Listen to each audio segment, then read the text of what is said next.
From the heart of South Asia to the crossroads of Central Asia, from the turbulent Middle East and North Africa to the power corridors of the West, where perspectives collide, narratives matter, and stories connect. This is Beyond Borders. I am Omar Khalid, but what we'll try to do during the course of the show is take you in a world that does not have a boundary or goes beyond different perspectives and addresses issues that pertain to a changing world. We'll begin with what we call region lines or the top stories of the day. We start from South Asia, where Prime Minister Shehbaz Sharif reaffirms Pakistan's commitment to peace with Afghanistan, saying the country remains sincere in its efforts despite repeated provocations. Addressing a cabinet meeting, the Prime Minister states that Pakistan has exercised maximum restraint and has entered into a 48-hour ceasefire at the request of the Afghan Taliban. Now the ball is in Taliban's court to honor the ceasefire. Meanwhile, Pakistan Army has foiled a major infiltration bid along the Afghan border in Mohmand, killing up to 50 Khawarij.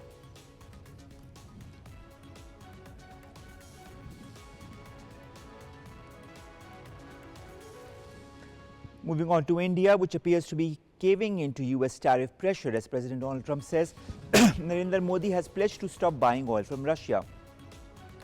Indian Congress leader Rahul Gandhi did not hold back in his latest dig at Narendra Modi, stating that Modi is frightened of President Trump.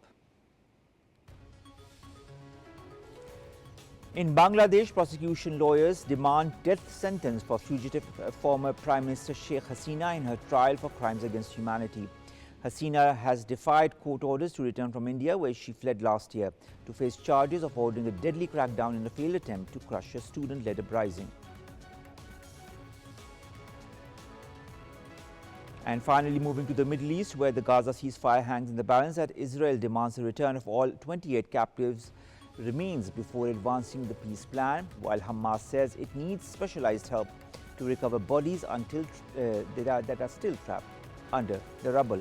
The United Nations humanitarian chief urges Israel to immediately open more crossings into the famine-struck Gaza Strip to allow for a surge in aid deliveries.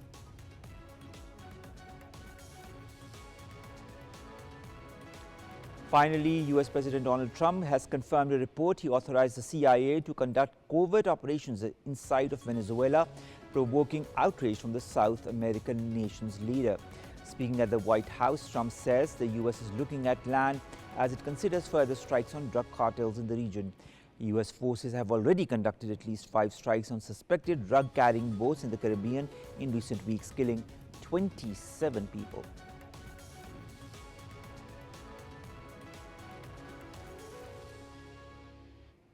Let's begin with South Asia, where of course we're going to talk about the India-Afghan nexus that continues to be exposed with every passing day. We all knew what the nexus was all about and how it operates against India to against Pakistan rather, to destabilize our country and to give it a bad name. But more and more truth are being unearthed as we speak. More in the following report.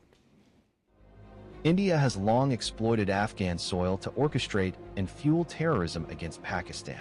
Now, the propaganda nexus between the Afghan Taliban regime and India stands exposed. Disappointed by their losses during Pakistan's recent precision operations along the border, both the Afghan Taliban and Indian media have resorted to fake news, AI-generated videos, and fabricated reports to malign Pakistan and its armed forces. According to security sources, Indian outlets have been busy spreading false claims, from doctored footage of captured Pakistani tanks to fake reports about the destruction of the Friendship Gate.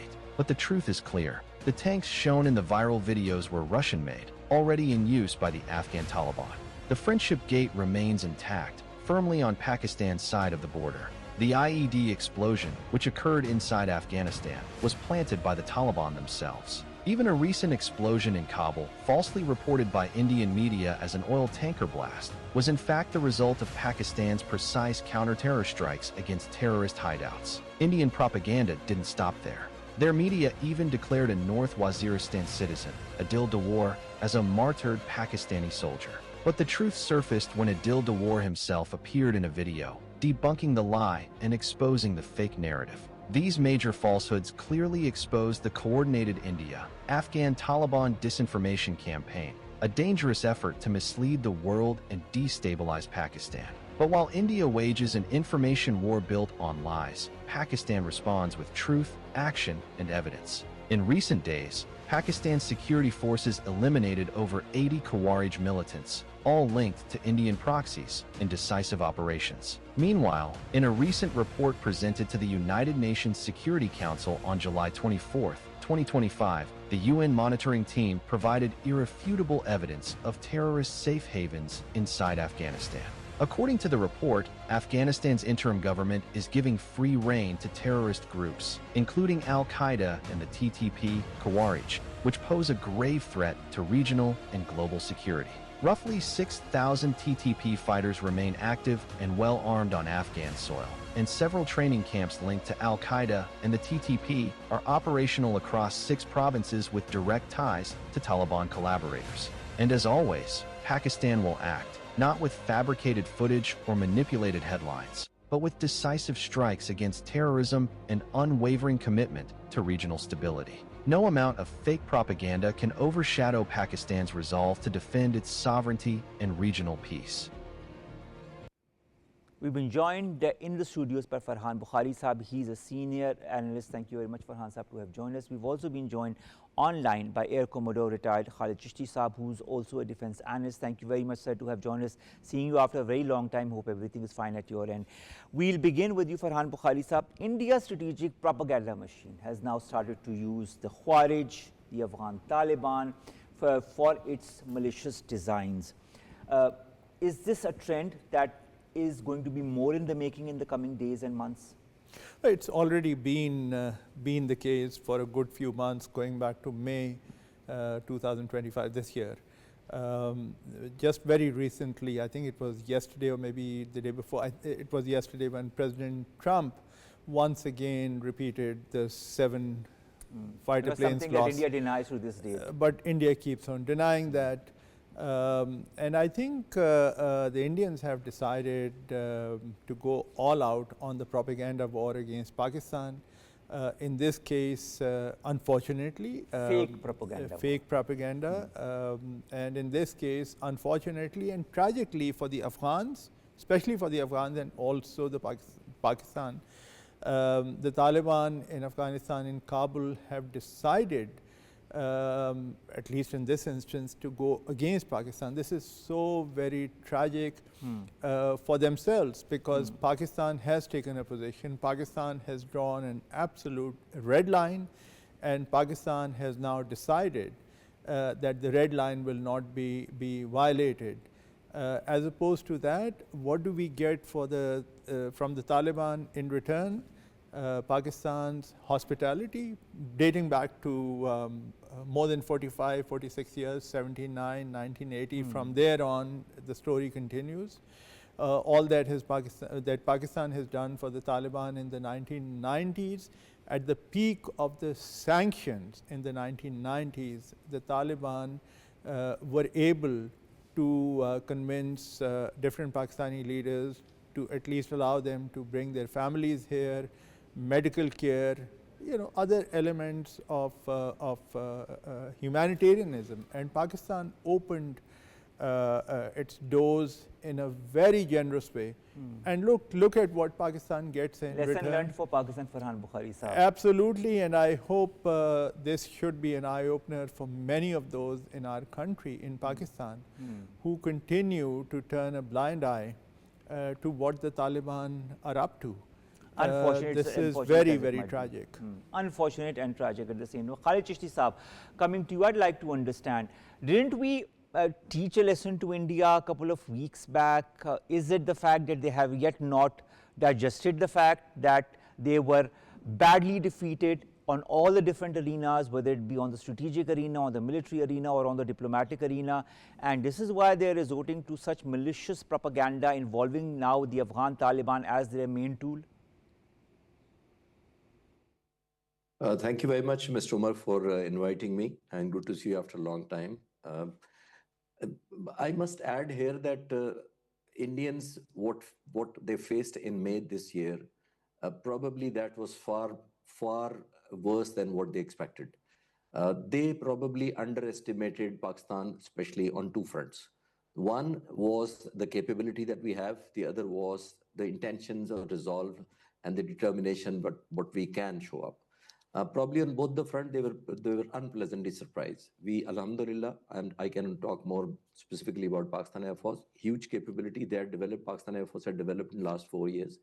We had gone in with 19 new inductions, including J-10C, Cyber Command, National Aerospace Science Technology Park, and I can go on and on. These are the developments they underestimated. And then they thought, even if we have these capabilities, probably we do not have the will to fight. That is another. So what, having learned and having gone back on their military agenda, what they could not achieve was, they thought that this is the best time to use Taliban to open our door at our backyard on the Western Front, to pressurize us, and obviously create an element of sense of insecurity on the Western border. And obviously, they also know, and they are very mindful that obviously this is not to our choice. We would never like to have a two-front strategy or insecurity. As a student of strategy or military warfare, I can share that it's absolutely clear that our armed forces are not built to fight, contest, or even design any war on two fronts. It goes in the favor of Indians altogether. And obviously, what you see today, they compromised on their all the principles that they had been showing. Let me refresh your viewers quickly. They had a bomb blast in embassy in Kabul. They said Taliban are to be blamed. They had Air India being hijacked. They said Taliban did that. They had Danish Siddiqui, one of the journalists, killed. They said, we will take the revenge. And then on and on, they've been blaming these Talibans for everything what went wrong on this side of the world. And they had declared them terrorists. They said they are the source of the trouble. And now you see, for a bigger cause, they thought the enemy of my enemy is my friend. This is what they're doing. And they did exactly what they shouldn't have done. And that is why you see a lot of pressure coming in internally on the government, that how come the Indian government can make a man-only press conference? How can an Indian government inviting a person who was on terrorist from 2001 take an exception from United Nations, and then instead of calling him a terrorist, call him His Excellency? So that's a contrast to what they've been doing. But we need to learn one thing from India, that how all complete narrative was switched, that every ethics and principles were compromised. And obviously they thought because it favors their national interest, and they came in to hug and embrace the person, Mr. Muttaqi, who had been a migrant or an immigrant or a refugee at the age of 9, and he came to Pakistan. When he grew up, it was 96 to 2001 Taliban government. He went back to become the cultural and information minister. So Pakistan was supposed to be a second home for him. That's another surprise that I get. What you're referring to, or as Bokhari Sahib was also saying, I, as a young fighter pilot in early 80s, was posted in Peshawar as my first posting.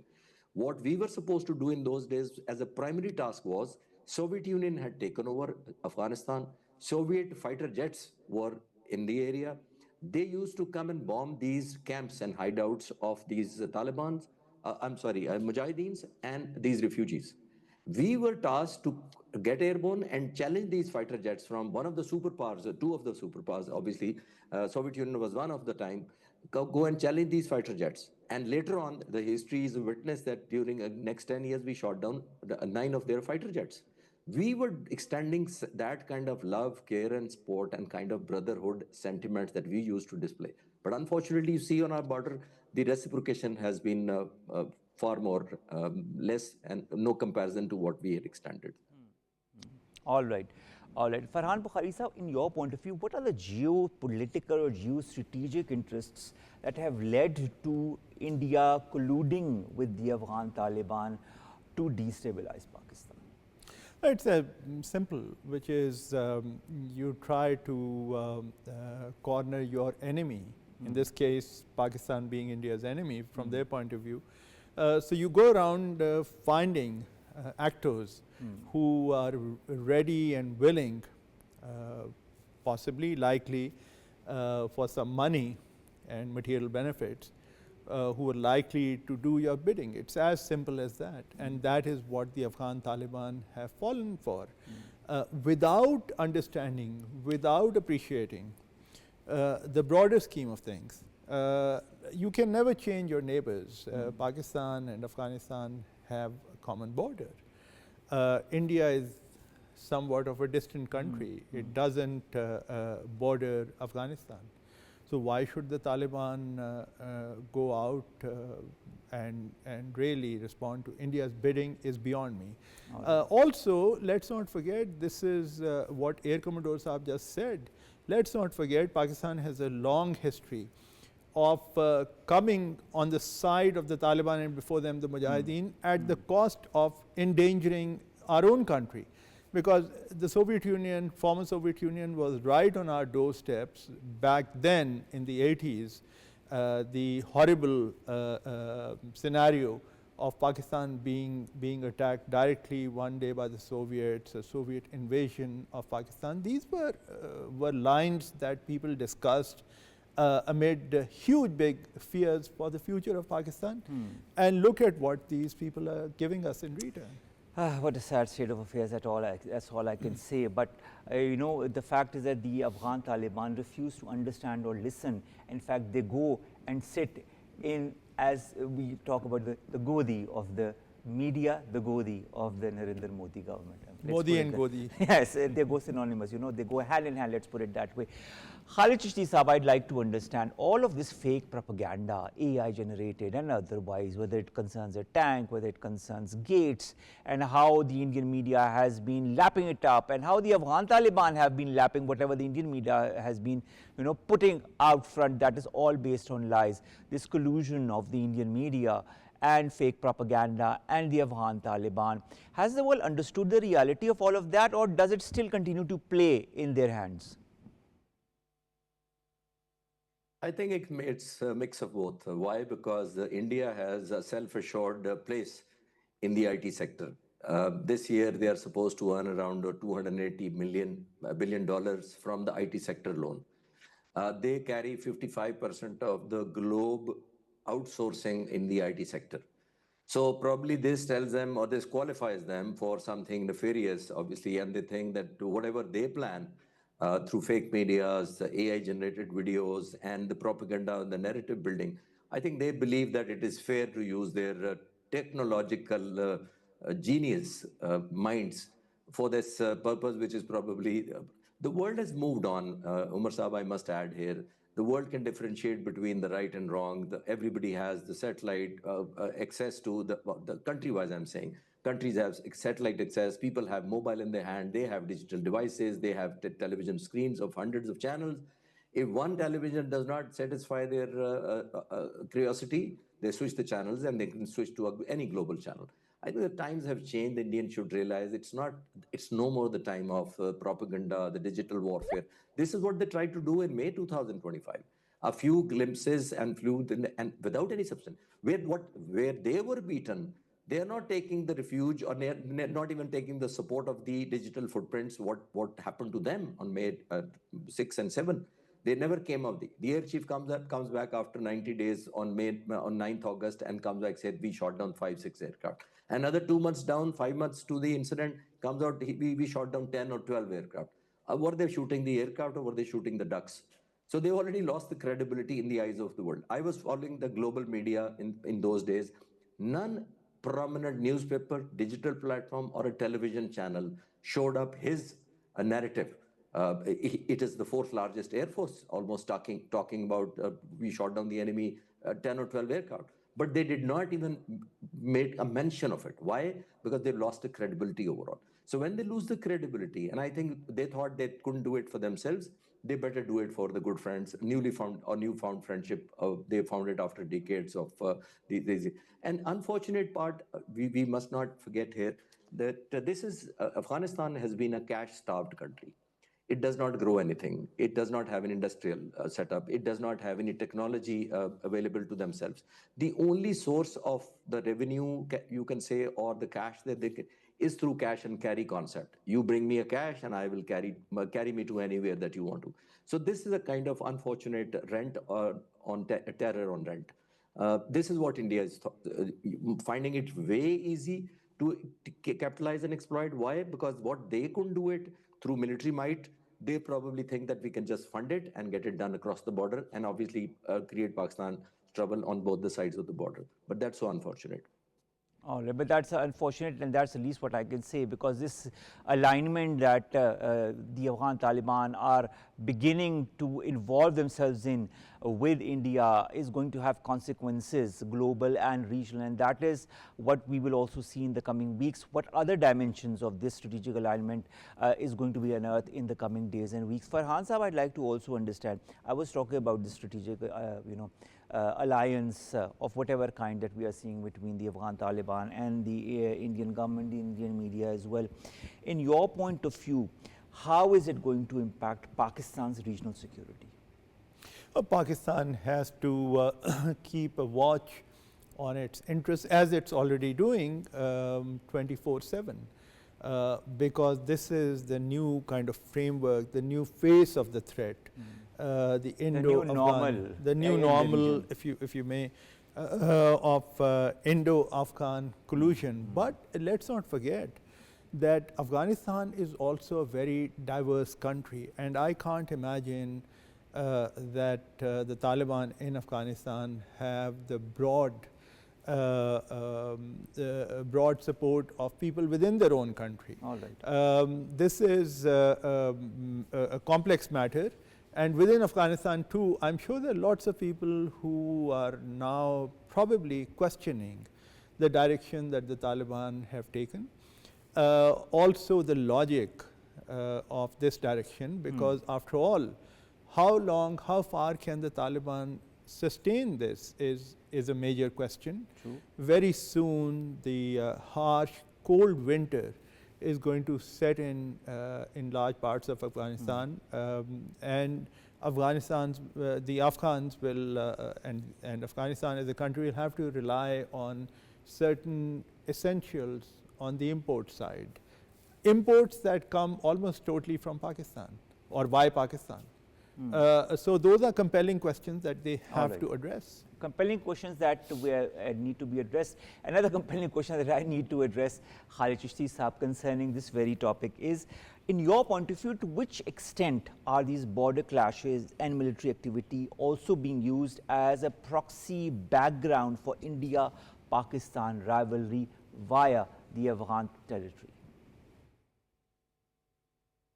Umar Sahib, it is not to what percentage or to what extent. It's almost is fully being exploited by India, and obviously fully being complied by the Afghan government, unfortunately. As I said in the first question, that probably this is the worst scenario that ethically can be done, that what Indians could not do it themselves, they're getting it done from Afghan people, and not the people, but I'm saying Taliban government. They have found it an easy way, and this has a great history. Let me also tell you, they invested in Karzai's government almost 3 billion, Hamid Karzai's time and Ashraf Ghani's time, almost $3 billion investment. They made highways, they made hospitals, they made schools, they made numerous infrastructure, they made dams even, the electricity sources. So what they were trying to win over was the Taliban's loyalty and the sympathy. They could not do it then.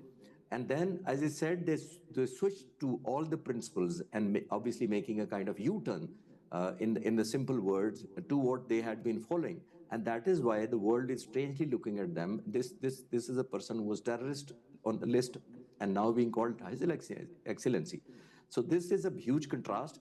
But as I said, in their national interest, they found it the best and the shortest possible way to twist.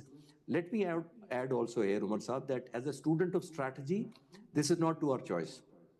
We should not prolong it tactically and strategically. Why? Because the happiest people on globe, probably there's one country. What's happening on our western border is India. But they'll be excited about it. At no stage I'm trying to tell you that we should overlook the blood, the murder, the losses that we've suffered. No. What I'm trying to submit to you is that now that we have a position of advantage, and it's called the upper hand that we have now, we should take the advantage, take Saudi Arab into confidence, take China into confidence. Saudi Arab has close relations with them. China has close relation. And on top of that, we have had a defense agreement with Saudi Arab. So probably this is the time to make these governments sit and probably find a way where we should not waste our energy on the Western side. Because last word on this is, Umar Saab, that our armed forces, our military hardware, our military design is nowhere West specific. We're all the time only focused on the eastward. This will be favoring Indian strategy if we start to get engaged more on the Western and look after less on the Eastern side. All right, all right.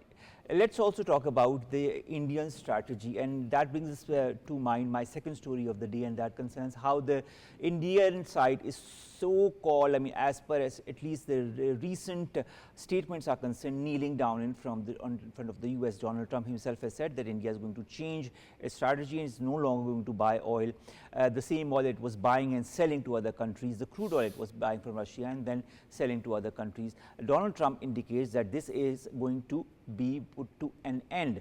That brought a lot of reactions from the Indian Congress. Rahul Gandhi took out not only statements but also posted it online and said that PM Modi is frightened of Donald Trump. Farhan Bokhari Sahab, is PM Modi really frightened of Donald Trump? Look, what I have no idea to essentially gauge what happens inside Modi's mind. But I can say that the last few months between the US and India have probably been the worst that anyone has witnessed going back to the 1990s.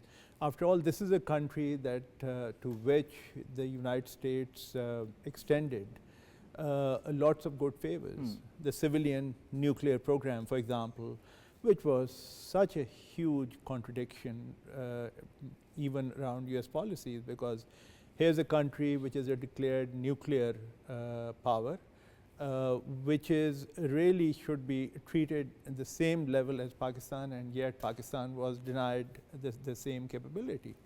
So from there to where we stand today, I think it's a huge, big, unprecedented swing of the pendulum in policy term that the world has not witnessed for a very, very long time. Where we go from here is dependent largely on India's behavior, but I think Prime Minister Modi is now caught in a bad and a very tough bind.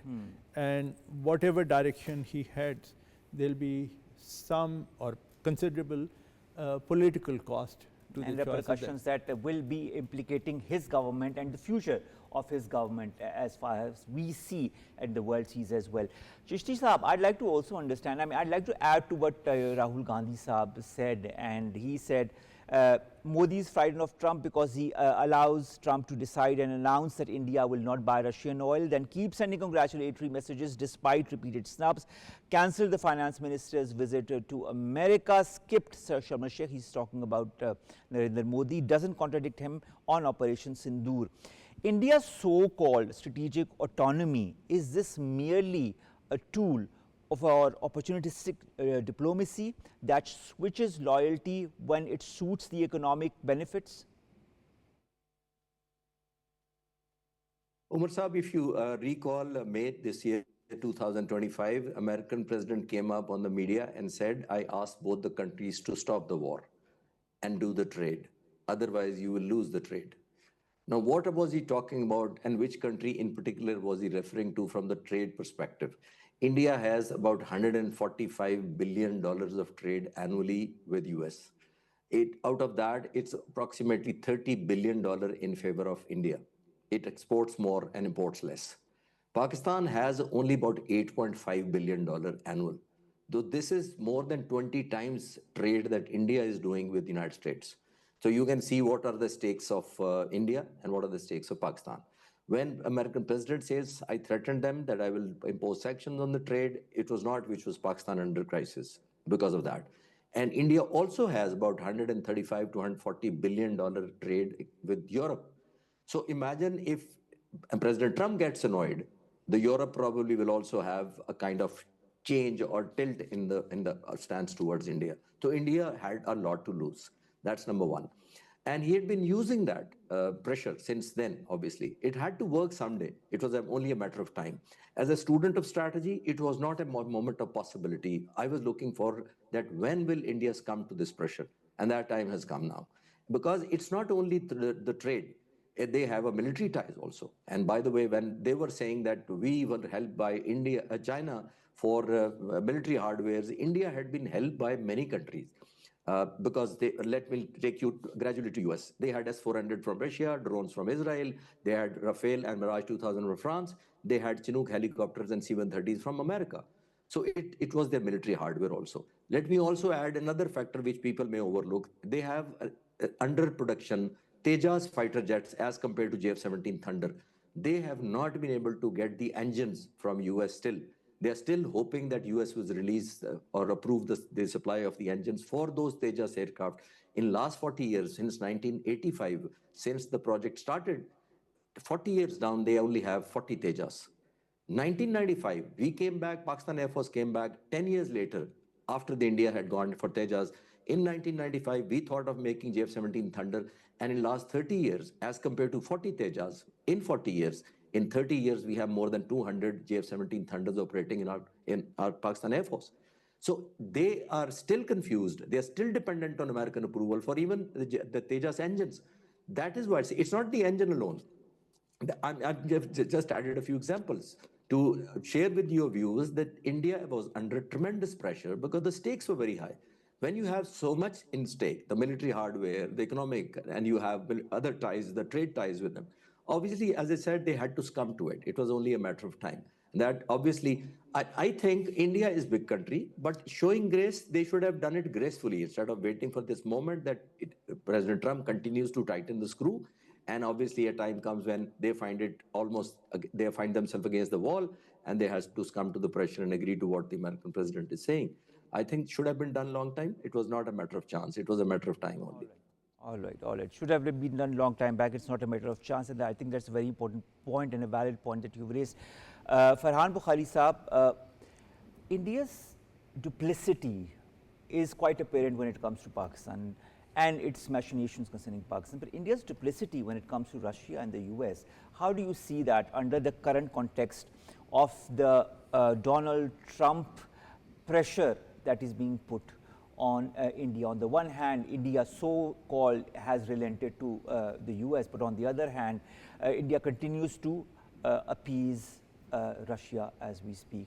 How do you see this developing in the coming days?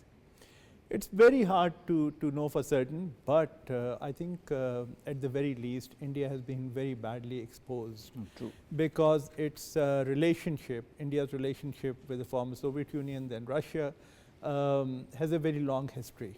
And while this relationship continued, at the same time, India was also winning favors with the Western world, led by the United States. As I said earlier on, the civil nuclear program was an example of that.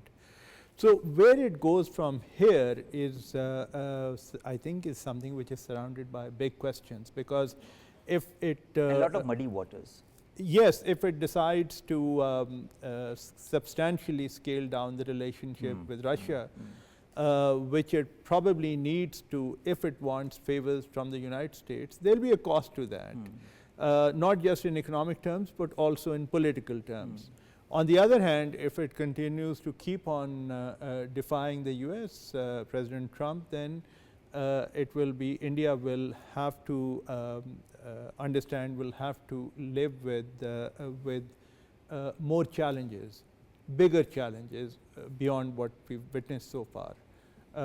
Trade concessions gone, to be specific, and there could be more from President Trump on that front. There could be higher tariffs from what we've seen, beyond what we've seen so far.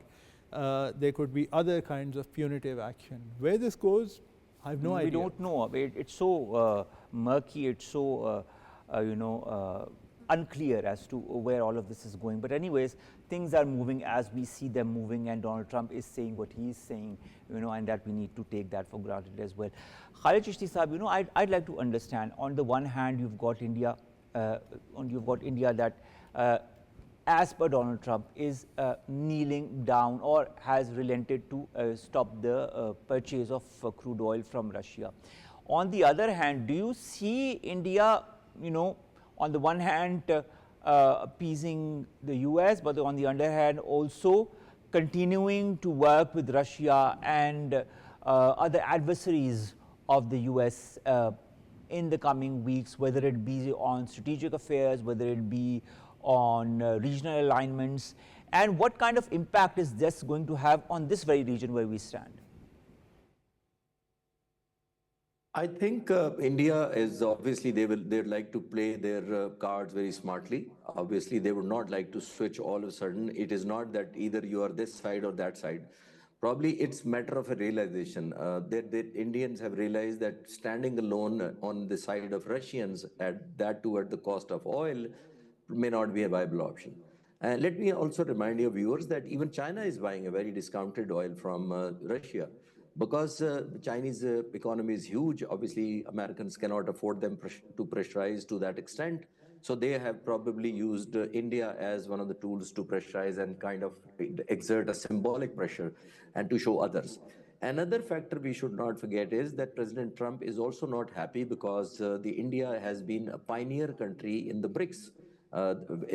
This is an organization we all know, comprising of India, China, Russia, and South Africa, and some other countries. So President Trump finds that organization as a threat to its economy. And it has openly said that I will do everything to dismantle or neutralize or make this BRICS ineffective. And obviously, India being the pioneer country in that becomes the first victim of anger of Mr. Trump, that it says that I do not wish to do this to India, and this being the other countries, I find them obviously big. South Africa is almost giving up to a lot of pressure from the USA, and now it's probably the turn of India. And I find that India is playing its card, or would like to play its card very, very, very carefully, because they cannot afford to make Russia annoyed. They cannot afford to make the Western. So they have to keep balancing. But probably the one thing which has developed as a new development is that the world has come to know about the dual standards of India. They have exploited almost all big parts or Western countries for their benefits. They have been doing that for trade. They make friendship with China. For oil and other military hardware, they become friend with Russia. From France, obviously, they're buying anyway the fighter jets. The Europe, they do a lot of trade. From the America, they have been having a lot of concessions and very soft corner for many decades. Now the countries have started Sahab, to you know, at the end of the day, what I feel, Khalid, I feel that all of this duality that we are seeing, that you are alluding to as well, is based on hollow ground. And you know, it won't be long before everybody just falls into this hollow pit because of the way India and the Indian government have been moving along strategically and politically, whether it concerns Pakistan, whether it concerns other countries in the world as well. Thank you very much, Khalid Chishti Saab, to have joined us, Air Commodore Khalid Chishti, defense expert, talking to us about pertaining to this region, the Indo-US realignment or alignment, and what that is going to do in the coming days and weeks as well. My last story concerning South Asia concerns Bangladesh. Now, in Bangladesh, the prosecution has demanded the death penalty for former Prime Minister Sheikh Hasina. Hasina has defied court orders to return from India, where she fled last year, and of course we all know how all of that happened, and faced around 1,400 people were killed in these clashes between July and August 2024 as per the United Nations. The Tajul Islam, who is the chief prosecutor, has told reporters outside the court that they are demanding the highest punishment for her. For a single murder, he said, one death penalty is ruled for 1,400 murders. She could be murdered 1,400 times. But since that is not humanly possible, we demand at least one. Whether that is actually implemented, we'll wait and see. Let's move towards the Middle East and North Africa now.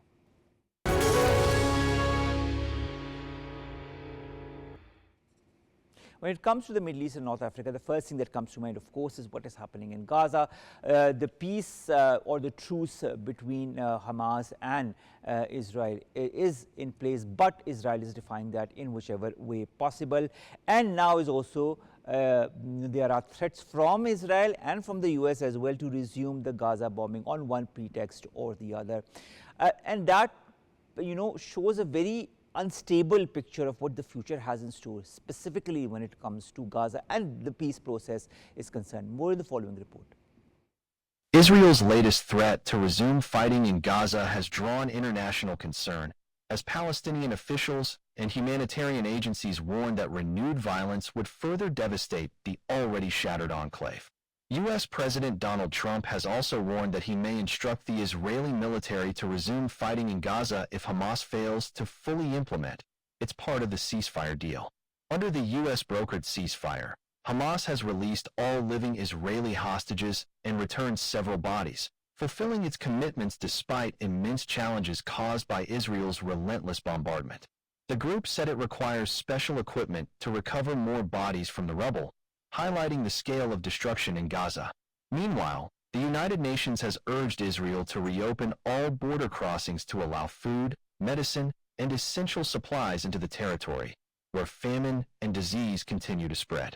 Reports of Israeli forces firing on civilians in Gaza City during the ceasefire have raised accusations of truce violations, deepening tensions.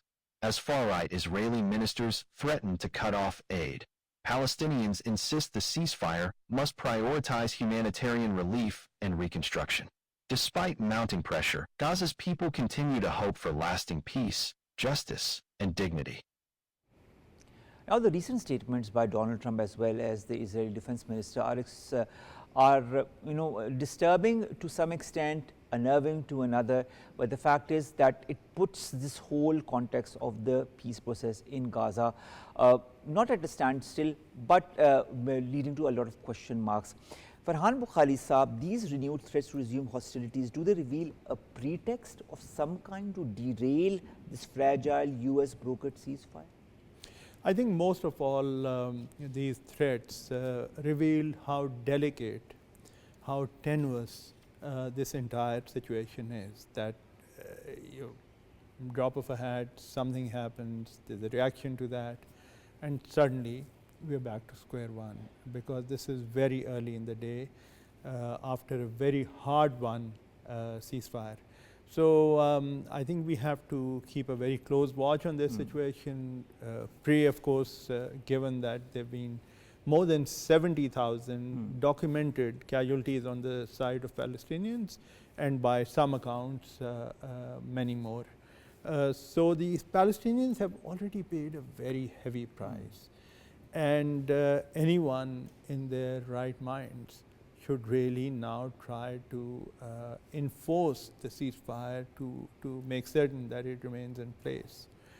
But of course, there's the special Israeli-US relationship, and what that does to the future is beyond any one of us. It's uncertain, so that's the least I can say, because of such statements and because of the whole situation. And Israel has never wanted to, adhere to this peace in the first place. It is doing that under the pressure of the US, and it will use any pretext whatsoever to derail it one way or the other. Let's hope that it doesn't come to that. We have already waited a long time, more than 700 days, for this ceasefire to happen. Let's hope this stays, solid to some extent, till some kind of future is unearthed as far as the Gazan people and Palestine is concerned. Thank you very much, Farhan Bokhari Sahab, to have joined us. Just wait with us for 2 more minutes till I end the show. Last story, ladies and gentlemen, concerns the West.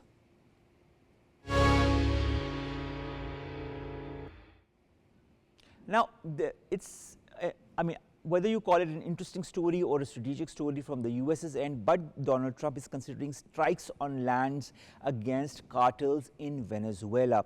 He has confirmed that he has authorized the CIA to conduct covert operations in Venezuela that has escalated US pressure on Nicolas Maduro's government. This has been confirmed by the New York Times. Trump has justified this authorization by citing the influx of Venezuelan migrants and drug trafficking. He also claims that Venezuela is a hub for fentanyl trafficking, although official data says that Mexico is the main source. Nevertheless, this is what is happening. This is what Donald Trump is doing. The US has also deployed military forces in the Southern Caribbean and has conducted multiple strikes on vessels that are allegedly linked to drug trafficking. It, of course, shows a major escalation as far as US interventionism in Latin America is concerned. How will that move forward? Will there be more? Will there be some kind of a pause till the drug cartels cease to exist, or at least are diminished to some extent? We'll wait and see.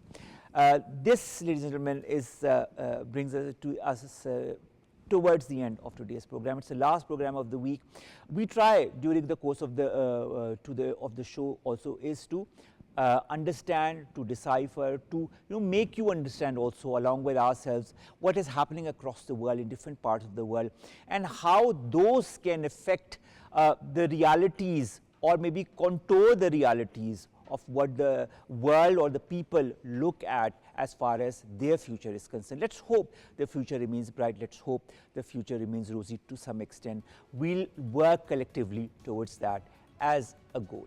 With that, we come to an end of today's Beyond Borders. We'll see you inshallah Monday with new stories that pertain to us, you and the entire world. Allah Hafiz.